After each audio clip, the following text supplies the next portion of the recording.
Welcome back to the show. Today we are talking with Tyler Chin Tanner, who is the publisher who publishes through the company A Wave Blue World. And I think I first found out about him. I think it was back in, I don't know. He can tell when I bring him in here in a second. He can bring me in exactly when it was, but it was for the crowdfunder Broken Frontier, which one of the uh, which Steve Orlando was involved with, and that's how I came to find out about it and supported that, and I really enjoyed that anthology. So let me bring in Tyler. We'll find out about him and his latest Kickstarter. So let me just not that. There we go. How's it going, Tyler? Hey, thanks for having me. Yep. Thanks for taking the time out of your day to chat for a little bit about your current project. But before we get to into that, why don't you tell us a little bit about yourself? Maybe if you remember maybe the first comic book you read, or the kind of got you interested in the hobby Yeah. or format. Well, I got into it really early, buying it off the newsstand at like 5 or 6 years old, really young. I don't remember the exact one, but I do have one that I kind of like pinpoint as like the one that really spoke to me early on. That was Batman Annual #8 by Trevor Von Eden did the art. Lynn Varley did the colors. An amazing like sun cover, really like artistic. And that was the one that really made me realize that these were artists, creators, doing something unique, something creative. Like it wasn't just like the underoos and the coloring books and things like that. So I always point that out as the one that was like pretty much my first one, the one that I really understood what I was reading and started on a lifelong passion, for sure. I also remember G.I. Joe 21, Larry Hamad's silent issue, as being like a big one of like, oh, there's something going on here, no word balloons, understanding that the art was the storytelling kind of thing. So, yeah, I bring those up. And then I read all through the 80s, 90s, went to the Kubert school, and that's how I sort of transitioned into becoming a professional. And when did you start A Wave Blue World? I mean, because I know that I think as we were setting this up, we were talking, and we met each other briefly at New York Comic Con in 2019. Yeah. Yeah, so I formed the company in 2005 when I was at the Kubert School. I was between my second and third year, and I knew I wanted to spend the third year, final year, working on my own creator-owned project and self-publish it out of the gate. So I came up with A Wave Blue World as just sort of like my senior year or whatever assignment, final year assignment, and started Adrenaline, which was my first comic there, and did that under Joe Kubert's sort of supervision in the class and stuff. So that was the origin of it. It was just very humble, like art school, indie comics, doing my own thing.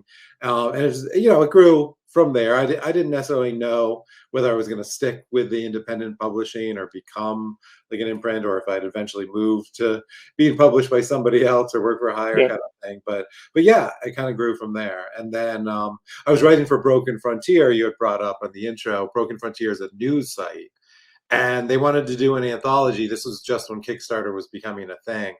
And so that's the Broken Frontier anthology, was like 2015, 2016, something like that. Yeah, and that was probably the biggest anthology we've done, because we were like, oh, these Kickstarters have to be these big things and these hardcovers. And we did this 300 and something page hardcover that had Steve Orlando and bunch of other people, Daniel Warren Johnson, Greg Pak. I mean, so many great creators. And it was really like huge. So it was almost like trial by fire, like first Kickstarter, first anthology, and it's the biggest one that we've ever done. Since then, I've sort of parted back a little bit, and done something that's a little bit easier to manage. Was it? But you also was your first? Was that your first one, or was it American Terrorist? Oh, the Kickstarter? Yeah. Sorry, I meant more like anthology. Oh, okay. Yeah, okay. Yeah, like the big, because that's what I've been doing since, has been doing the anthology. Okay. And that was the biggest by far, like in terms of creators and things like that. Maybe not by far, but it was like 300 oversized hardcover as opposed to more like 180 trade paperback, you know? Yeah. Yeah. What is it about the anthology format that you enjoy or draws you to it? Well, for one, as you just mentioned, American Terrorist and Adrenaline, my first two projects were long graphic novels. And I was like, oh man, my first two projects were nearly 200-page stories. And I was like, well, I want to write something a little bit shorter. So I started writing some short stories. And then anthologies was just a great way, since I had had some experience self-publishing, um, to get lots of other creators and do a book where it's not all you or just a few people. It's like you can collaborate, good networking. For Kickstarter campaigns, it's good because lots of people can help promote it and try to run it. Um, and then, I worked with some artists on there that I ended up working on other projects with, and publishing some creator-owned work from people who've been in there. So yeah, it's a really just good way. It feels very efficient because you can create this book with the work of like so many people. Yeah. And I think the Kickstarter. I also backed the Kickstarter after Broken Frontier which was the Love and Loss, which was a Yep. pretty good one too. Yeah. So that was like the exact opposite because I wrote all of those stories and then worked with a different artist for each one. And that was a much smaller, trade. I think it was 9 stories and probably 120 pages, small soft cover. But yeah, that was really interesting to do. Um, and an interesting concept that I wanted to do love stories that didn't work out. Yep. That appealed to me because I was like, my justification was like, well, most relationships you're in don't work out. Only hopefully the final one does. And it was like, Mhm. and we learned so much from that. But it does kind of be like make for a hard sell in some ways because you're like, do you want to read about these love stories that end? Yeah. And why? But I do think, I mean, the response has been good when people read it. It just makes for a funny pitch. So let's talk about your the one that is currently running. It is Becoming Who We Are. Um, tell us a little bit about it and kind of the genesis behind it. I guess the origin story of it. Sure, yeah. So Becoming Who We Are is real stories about growing up trans. It's the real life stories of these 9 members of the trans community who tell their sort of coming of age story. It's a middle grade appropriate, so for like younger readers, really meant to be sort of inspiring or roadmap for anybody who's going through something similar in their own life, knows people who are, or just wants to read some good stories about people learning more about who they are, which is very sort of universal. The trans element isn't even necessarily the main part of the story. I mean, you have social elements of high school, junior high, high school. You have family, you know, themes of acceptance, things like that.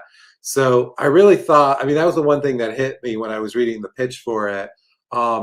Was like, oh, well, these are just very universal kids coming of age stories, but also about a very, important topic and one that there's not enough material out there for kids to read about.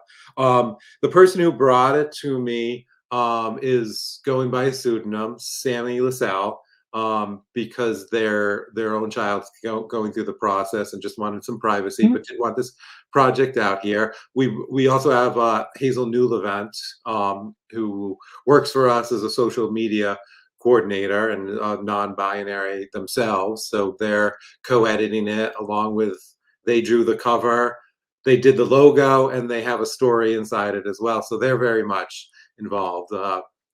Hazel Newlevant, who's been in the comic industry, done anthologies themselves, like Chainmail Bikini, and had a graphic novel, a young reader graphic novel called No Ivy League. So yeah, they brought a lot of experience to it, which is great working with them on that. And just coming aboard as the publisher to sort of see it through and running this Kickstarter campaign, which the book is going to happen. We have the soft cover coming out in May, and it's going to be part of Independent Bookstore Day. So we already know it's gonna get out there one way or the other. But Kickstarter, we've had such a great audience, that have followed our books through there, and we wanted to do something special as well. So the Kickstarter campaign is for the hardcover edition. We're like, if we raise this money, which we'll be able to, use to reimburse for the creator payment, Hmm. um, then yeah, we'll do this Kickstarter edition, and people will get it delivered to them before the soft cover comes out. And you've already mentioned a couple of the creators working on it. Who are the other ones that are contributing to the anthology?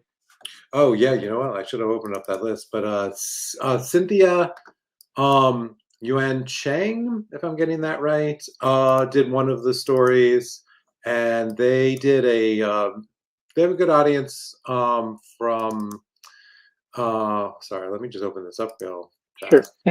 They did a Babysitters Club book, so still that Hmm. same age range, and of course, lots of readers on that one. Um, they were in that one.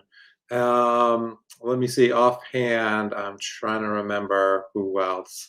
As I'm waiting for my Word document to open, this Word document, just a sidebar.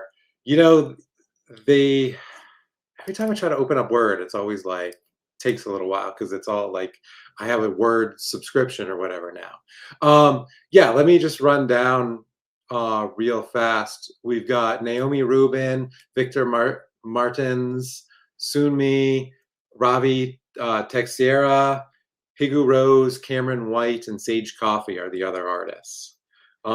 They've been working in various levels of comic books. They're not very mainstream. A lot of them have Hmm. done YA, kids books, indie stuff. So yeah, really cool stuff. A lot. Been looking at the stories. Is they're pretty much all in. Only 2 stories are still finishing. Yeah. Um, but it's really good artwork. A lot of good variety of styles. It looks really nice. So, as I guess, a veteran of the Kickstarter process, what have you learned from your past campaigns that you've kind of applied to this one? Um, I mean, whew, well, the anthologies are a challenge themselves because, of course, you've got so many people working on it, and they all have their different timelines, and trying to get them all in together. And then, of course, the production, you realize that, like, okay, having a template is like super important because everybody needs to work to the same size and make sure the resolution and everything comes in. And in terms of the campaign, man, I've learned a number of things about running Kickstarter campaigns, which is, you know, you the the the timing of the funding and everything like that is such an important thing to keep in mind. Like you have to have a really good start because everybody is most interested in it when it's fresh and new, right? And so you need to have things lined up, and so that you have a certain amount of coverage like right off the gate. But I also realized that things tend to slow down and can even like really die in the middle, and that can be tough because you get off of all the algorithms and stuff on Kickstarter. So you Mhm. don't want, as much as you want to come out of the gate strong, and you need to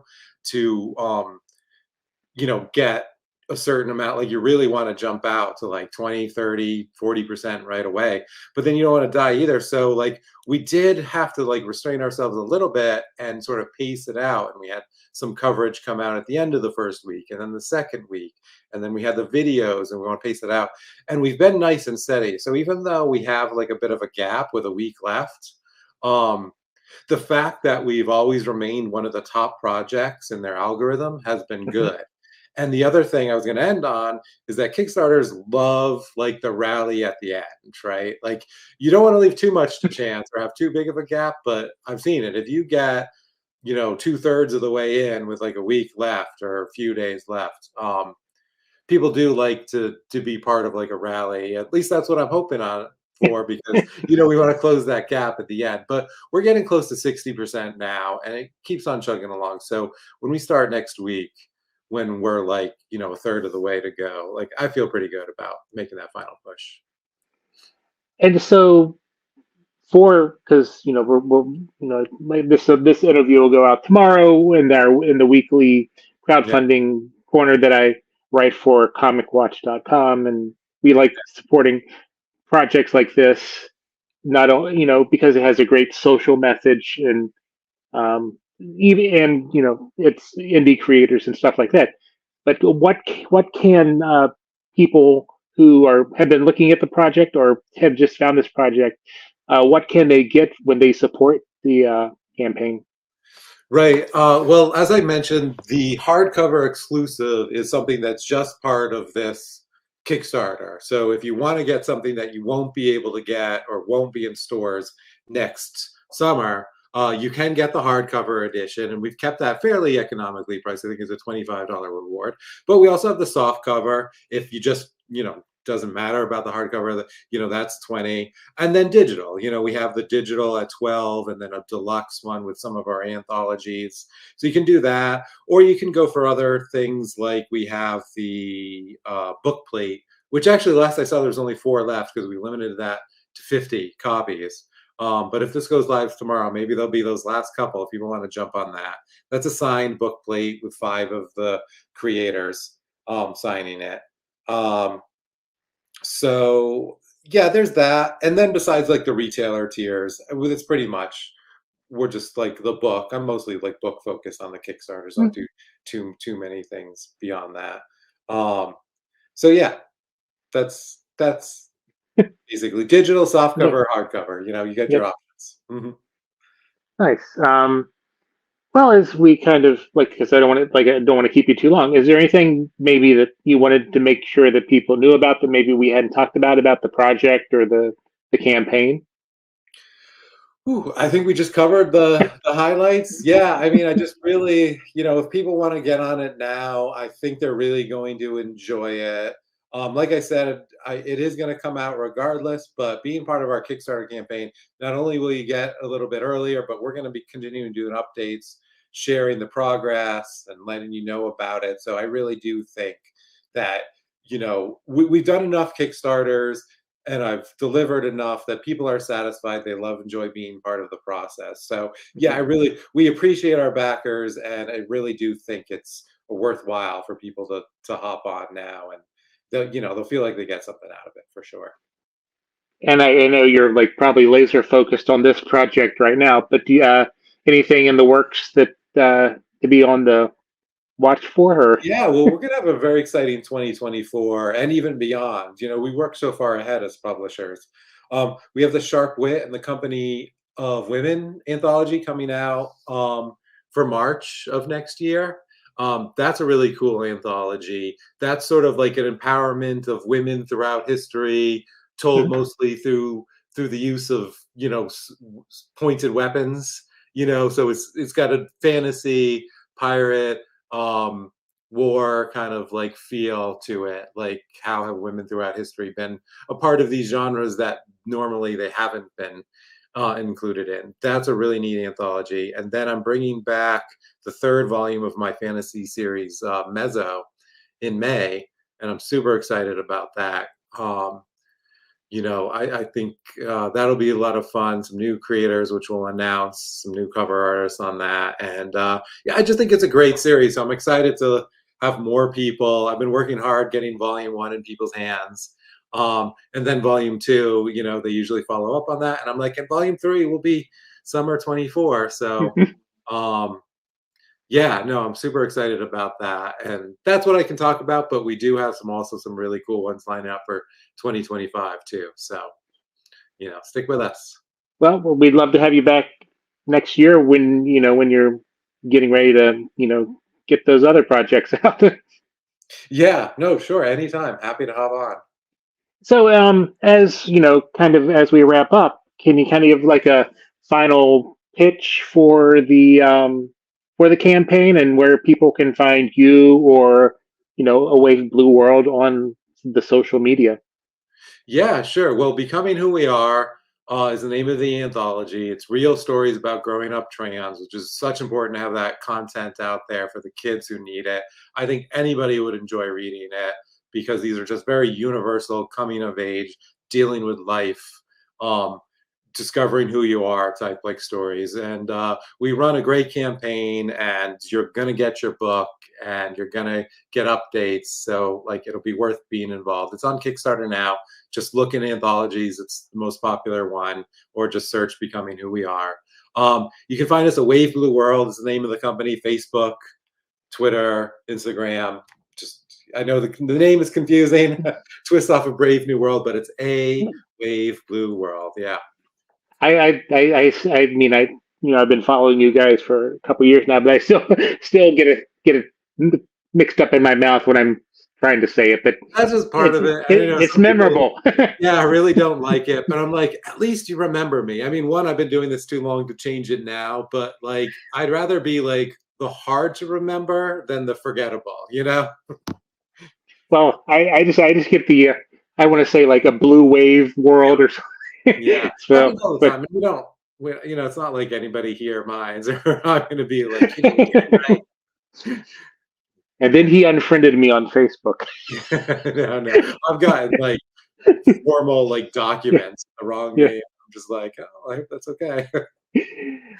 All right. Well, I want to thank you for taking time out of your day to chat, and best of luck as the campaign wraps up, and we'll be, like I said, we'll continue to push it on our on Comic Watch and with our crowdfunder corner, which we have been doing for the past couple of weeks.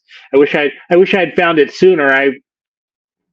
So we could have gotten you well out there. I'll make sure to let you know in the future that yeah. Get out there. All right. Well, thank you for your time, and it was great talking to you. And we'll be in touch. Great. Yeah, great to talk to you. Thank you so much. All right. Catch you later.